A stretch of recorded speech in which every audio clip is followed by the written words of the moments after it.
I asked Sundar this. He didn't really give me a very sharp answer. Maybe you have a sharper or a more objective explanation for what's going on there. I'm no longer a Google employee. Yes. In the spirit of full disclosure, Google decided that work-life balance and going home early and working from home was more important than winning. And the reason startups work is because the people work like hell. And I'm sorry to be so blunt, but the fact of the matter is if you all leave the university and go found a company, you're not going to let people work from home and only come in one day a week if you want to compete against the other startups. Eric Schmidt, former CEO of Google, is trashing Google culture and the leadership that came after him, including CEO Sundar Pichai. He says that work-life balance with things like working from home is the reason Google lost the lead in the AI race. Now, I've worked in tech, and there used to be a saying, work at Google, but buy Amazon stock. People knew that working at Google was better for work-life balance and working from home. But they also thought that the cutthroat culture at Amazon led to better financial performance. So let's take a look at the charts to see how Google did compared to Amazon over the long term. Okay, so here you see Google in the light blue and Amazon in the dark blue. And over time, wow, you just start to see them separate. And just shy of a 6,000% return for Google, but over 188,000% return for Amazon. That's incredible. Intense hard work by talented people delivers tremendous results, and executives think you get the best results when employees are in the office. And yeah, executives benefit the most from a higher stock price because they get the lion's share of stock awards, not regular employees. With the balance of power shifting to employers, they care less now about employee work-life balance simply because they can attract and retain employees even without providing a good work-life balance. So the return to office war is raging, but who's winning? Fight! Are companies successfully marching employees into the office? Or are employees effectively fighting back so they can work the way they want to? Let's take a look at the lay of the land and go through the latest on the front lines. Later in the video, I'll also give you some air cover that can shift the battle lines in your favor. I'll provide specific tools and advice you can use today to win the battle for your own work style preferences. A quick note on terminology. RTO stands for Return to Office. It refers to policies or mandates that organizations implement to bring their employees back to the physical office space after the pandemic, when most companies that could, such as office workers, were working remotely. First, let's take a look at this term called coffee badging. There's all these terms coming up, and it's kind of interesting because some of them are clickbaity, but let's talk about what they mean. So this article says some workers say that they're coffee badging or swiping into work to show their faces before quickly returning home. So basically what's happened is that a lot of companies are pushing employees to go into the office, but employees are finding clever ways to comply with the letter of the law or the rule, but still push back in their own way to meet their own needs. Some workers are still coffee badging at work in violation of their mandates at work. And what coffee badging means is basically that employees are coming into work to satisfy their requirement, they're scanning their badge, and then rushing home. And a lot of people say these rules are unfortunately leading to what's called productivity theater, which means a lot of people acting like they're productive, but in fact, they're actually being counterproductive. Workers are swiping their badges to satisfy their return to office mandates, showing their faces to the boss, and connecting to the company Wi-Fi on their laptops to make it known that they were there before packing it all up again and rushing back home to really do their work. So companies, when they have return to office mandates, they've been having problems with employees actually following the rules. So then they started monitoring employees and started collecting metrics such as, are they actually badging into the office? Are they actually connecting to the office Wi-Fi? But employees are clever. They find their own ways around this by just showing up, grabbing some coffee, connecting to Wi-Fi, and then going home. This is probably more sensational news than reality, because if someone's taking the time to go into the office, go through all that overhead to go to the office, they're probably going to spend some more time than just grabbing coffee and going home. Unless, of course, they have some errands to run or some family matters. But for the most part, I think most people who go into the office will spend some reasonable amount of time there. So LinkedIn did a poll on this, and it wasn't a super big poll, but 1,500 people responded to the poll. Less than 20% said they're still coffee badging. So, regardless of how bad this trend actually is, which again, I don't think it's that big of a deal, but hey, if you're doing it, let me know in the comments below. It signifies that employees are pushing back. And so employees are pushing back in their own way against the corporate machine that's basically telling them, hey, get into the office. And in many cases, get into the office full time. Well, now let's take a look at another trend that's being coined by the media called hushed hybrid. And hushed hybrid is another way that employees are getting around this return to work or return to office RTO. What it means is they're pretending to be hybrid, but they're really mostly working from home. And in many cases, with the manager actually signing off on it. What it really means is that somehow the employee is on the manager's good side. The manager knows that the employee is more productive from home and values the employee, doesn't want to get into a situation of conflict where they may lose the employee. And so what essentially happens is that the employees work from home more often than the company policies would otherwise permit them to because of their managers. Now, having been a middle manager myself, I know they're often in this very difficult position because they're supposed to convey and enforce the policies of the company, many times that may be against their own better judgment and instincts. And so they're really caught in a bind as to what to do. And many managers just decide to do what they think is best and ask for forgiveness later. So the reality is, I think a lot of data shows that hybrid approaches work very well. And we'll take a look at some more data at the end of this video. So I think managers, and ultimately a lot of companies too, the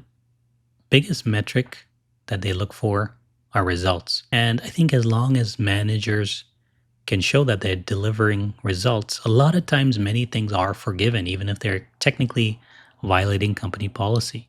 And here, as I said myself, managers often find themselves caught between a rock and a hard place as they try to juggle employee desires to work remotely with firms' mandates to haul them back to the office.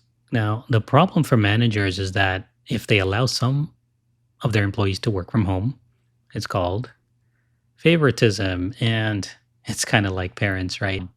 They always say they love all their kids equally, but they may be a little fond of some of them a bit more. For managers, this is a tricky situation because even though they may be getting people to be more productive, it can lead to these kind of issues of morale on the team if only some people are allowed to work from home and not others. Okay, now let's take a look at this article from Fortune. It says, tech CEOs are backtracking on RTO mandates now. Just 3% want workers in the office full time. Wow.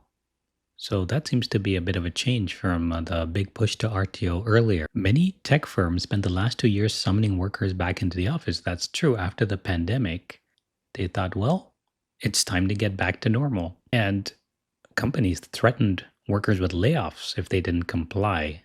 Or they may not have used layoffs explicitly, but it was sort of understood that if you weren't playing the game the company wanted, then you were probably going to be on the list of layoffs.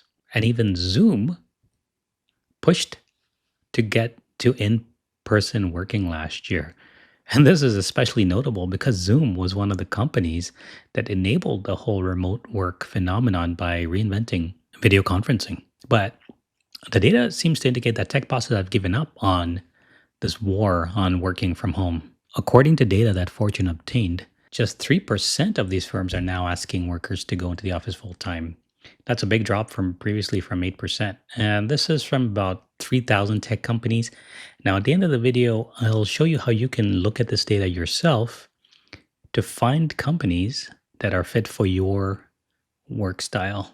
A lot of times when people talk about these concepts, they talk about in absolutes. So there's some people that say, hey, remote work is great. That's what I want. Some people say, hey, return to office is great. That's what I want. But the reality is that different things work for different people in different contexts. So, for example, I myself like remote work, but at the same time, I'm more senior in my position than many early employees. So I understand how things work. And then I'm also more on the introverted side of the introvert extrovert spectrum. Not very, very much so, but I would say I lean introvert. And so for introverts, working at home can mean that they're more productive simply because they don't like to be disturbed from intense focused time. And they don't need as much socialization and energy from other people. But conversely, if you are early in your career, or maybe if you are an extrovert, you probably value that camaraderie, that energy that you get from working with other people in person. And so I think oftentimes people miss the mark because they try to paint everything with absolutes. And almost everything in life, I find, is context dependent and situation dependent. So it's not like remote work is all good with no bad, and it's not like in person work is all good or all bad. It comes down to complex factors. And so it's good for you to have the tools you need to figure out what works for you and match yourself up with a company that enables you the way you want to be enabled. And I'll show you how you can do that a bit later in this video. The article says that 79% of tech firms are fully flexible, up from 75% in 2023. Wow. Now, I personally think that's a bit high. I don't think that's accurate. I'm thinking the data that they have is likely not fully up to date. But I think the trend is what's important here. And it's good to see that, in general, companies are taking employee views into account and allowing for more flexible work styles. It also says that while 38% of the firms had an employee's choice model in 2023, that percentage has now jumped to 56%. So the data is all pointing to kind of this pendulum swinging back from companies really, really trying hard to push a full return to office to making a bit of a compromise and providing at least a more flexible work environment where employees have to come in some of the time, some days.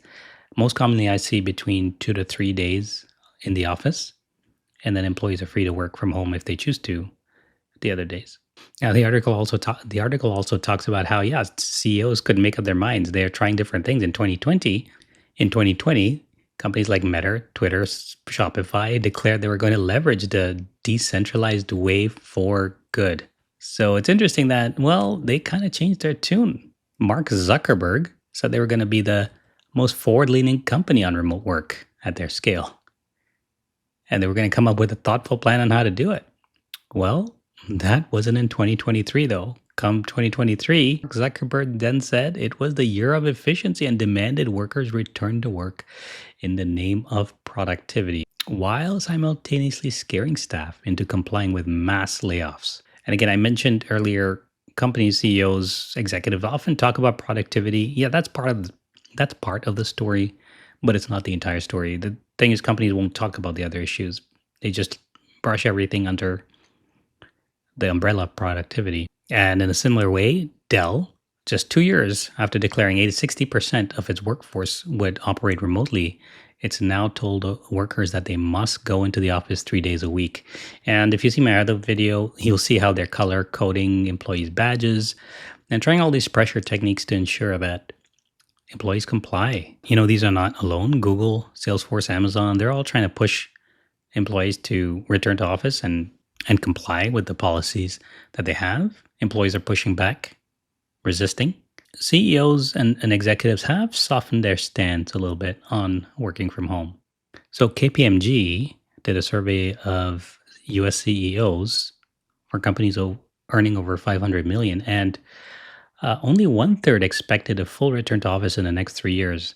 That's a big change from last year when a whopping 62% predicted that working from home would end by 2026. So companies pushed, executives pushed, and employees pushed back.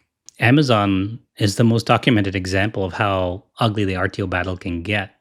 There were 30,000 employees that signed a petition protesting the company's in-office mandate. Wow. And not only that, 1,800 pledged to walk out of their jobs to take a stand. And this is one thing tech companies are really afraid of. Unlike many other industries, tech companies in particular have resisted workers collaborating. If you watch my other video, you'll see the kind of tactics they use. Companies like Meta try to force employees when they leave into silence, which is arguably illegal. But companies don't want their employees to organize because then it makes it much tougher for them to negotiate and control the employees. So this was a bit of an issue on Amazon's hands. They had to deal with such a surge of employees asking for a change to their RTO policies. And in fact, Amazon is still complaining that workers are dodging the 3-day in-office mandate, which, as I mentioned, sounds about standard for tech companies these days. But there are some CEOs, like the CEO of Dropbox, that basically says a lot of bosses are struggling over RTO because they try to go back to 2019. They try to hit the 2019 button and it's clear it's not working. We're in 2024, people. Now let's take a look at a report and some data by research firm Gartner. In my opinion, and I think in many executives' opinion, Gartner is the #1 industry analyst firm. So I take the data and the research that they do, I give it more weight generally. If you're trying to convince or provide information to your management chain, I'll talk a bit more about that later in the video. I think sources like these are good ones to use to provide the information. And let's take a look and see what Gartner actually says. It says, the data is in, return to office mandates aren't worth the talent risks. Okay, let's see why. A lot of executives say that return to office are a source of leadership conflict, and it definitely is. And on top of that, work-life balance are among the top reasons employees quit. The research goes on to say that many organizations have encouraged on-site work, but see low compliance and they're resorting to RTO mandate. But most HR leaders actually say that it creates a source of conflict. And I think what they're implying is that it's unnecessary conflict. And why is that? Well, the benefits look like they're modest, but the problem is that it weakens the trust between employees and employers.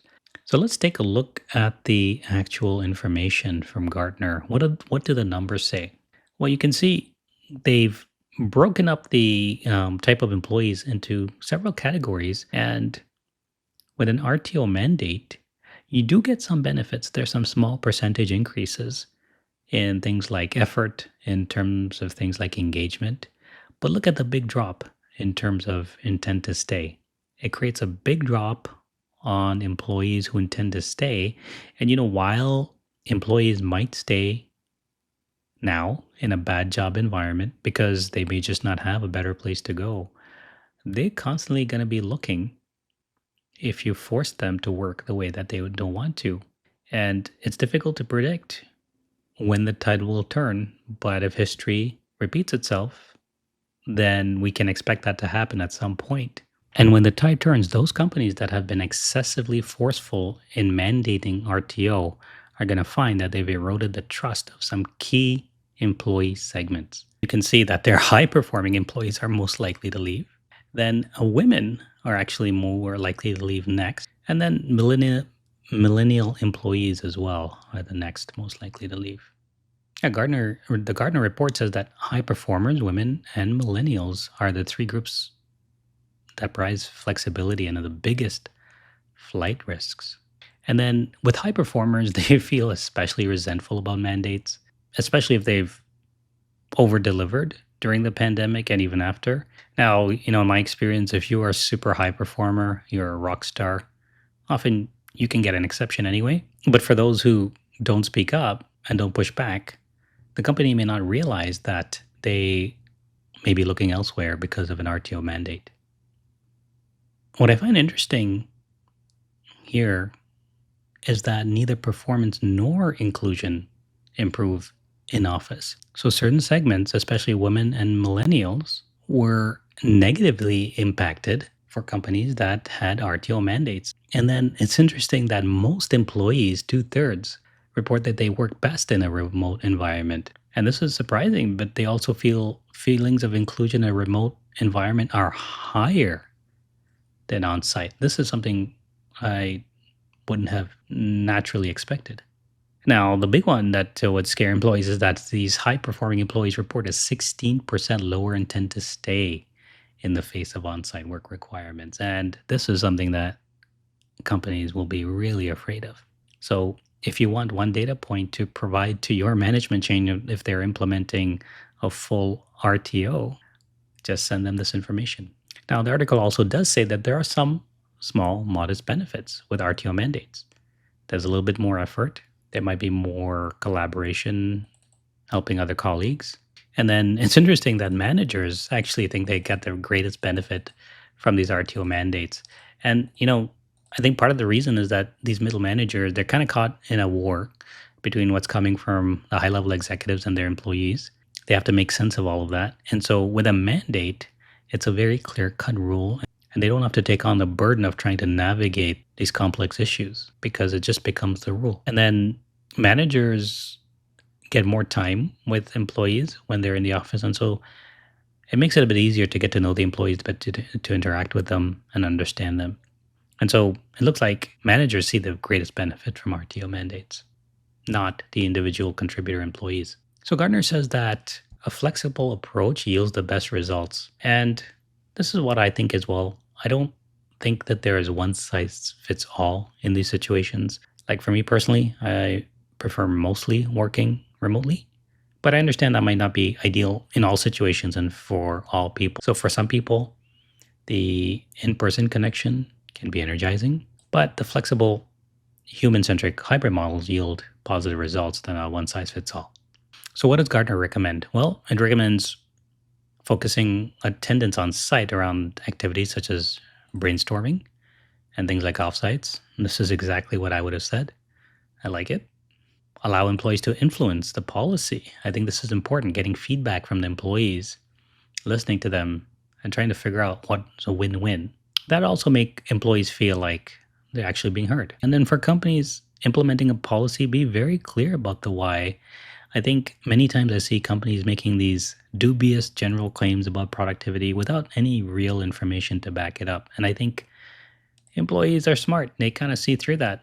So if you're interested in making sure that your company is not going to put in a full-on RTO mandate, what should you do?